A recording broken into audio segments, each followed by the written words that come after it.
So I promise I'll keep my Harry Potter references to a minimum. Maybe.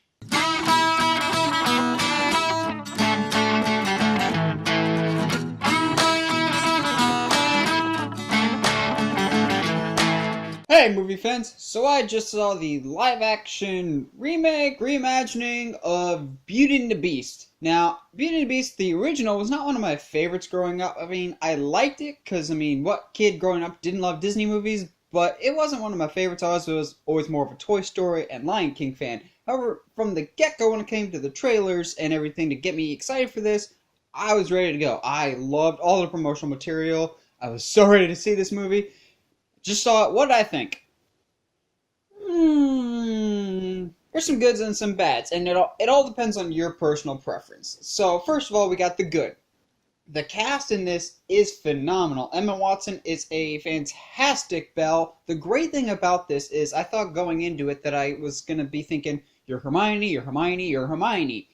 Because that's what I've known her as for more than 10 years now.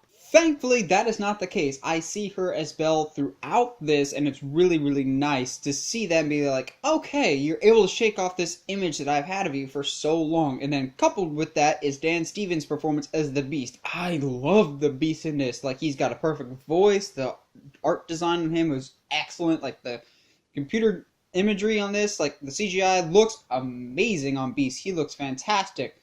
Gaston, played by Luke Evans, is incredibly strong. LeFou is good. The only real major character in this that was just kind of but then again, he was just kind of in the original was Belle's dad of Maurice. He's just kind of there. He's fine. He gets the story moving along. He's just meh. As well as the actors, the actual costumes and designs are amazing. They look like they're ripped out right out of the original film, and then they look amazing. They look like a musical theatrical production just on a movie. A lot of this movie feels like a musical, like a stage musical that was just filmed. And I'll get to a little bit of that in my negatives. It's more of a nitpick on my end, but there's a couple of times that it's rather odd. And then of course, because this is a musical, the music has to be really good, and it is. Like, the two songs that you know, they have to be good. With Be Our Guest and Beauty and the Beast, they have to be good. And both of those deliver. All the songs deliver.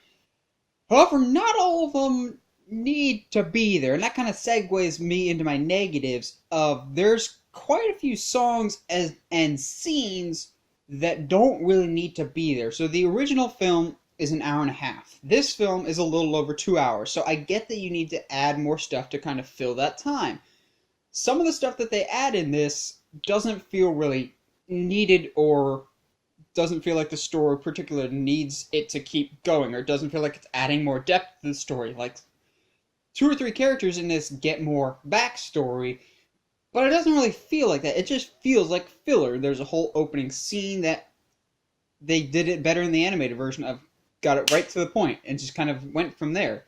As well as a couple other characters that I was like, I was already invested in you. I don't need this pointless backstory as, you should care because this is why I like this thing. It's like, I don't really need to know that. I already liked you as a character. When the story is sticking to the original script and the original story of Beauty and the Beast, it's really good. The only problems really come in when they keep adding stuff that really wasn't in the original, and it is kind of distracting because you know what the story's supposed to be heading, and then when it doesn't, it just takes longer to get to those steps that you want to see, and it's a bit jarring to take you out from one spot to take you to somewhere else. Now, I said it felt like a stage musical, which is fine, except at times the transitions feel like a curtain call at the end of a certain act in a play. Like, it'll cut right to the end, and you're like, oh, okay, I guess that scene's done. They'll fade to black, then the lights will come back up for this next scene, except you'll be in the exact same location. It feels like an act of a play just ended, and then the next one starts, except you get no intermission.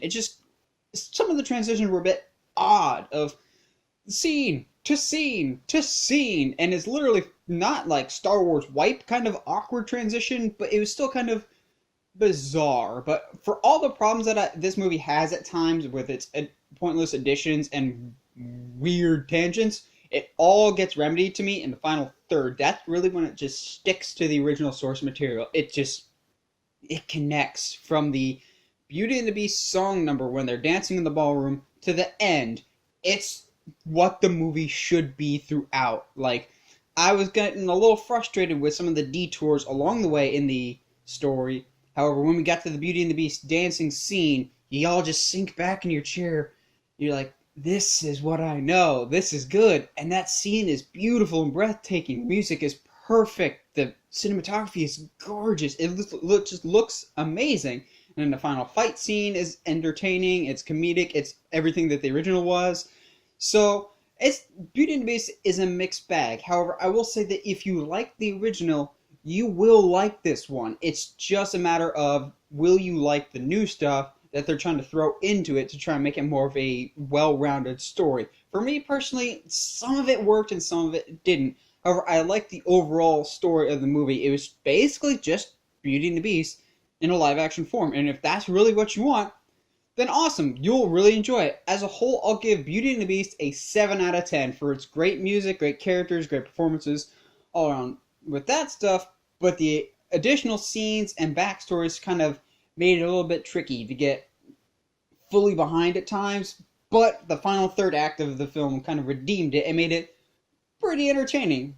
Not as good as the original, but still a really solid entry for a live-action remake. Well, what do you guys think of Beauty and the Beast? Let me know in the comments below. And as always, if you like what you've seen and want to see more, subscribe to the channel, or find me on Facebook, Twitter, or Instagram at Uncharted Media. Stay sharp, movie guys and gals!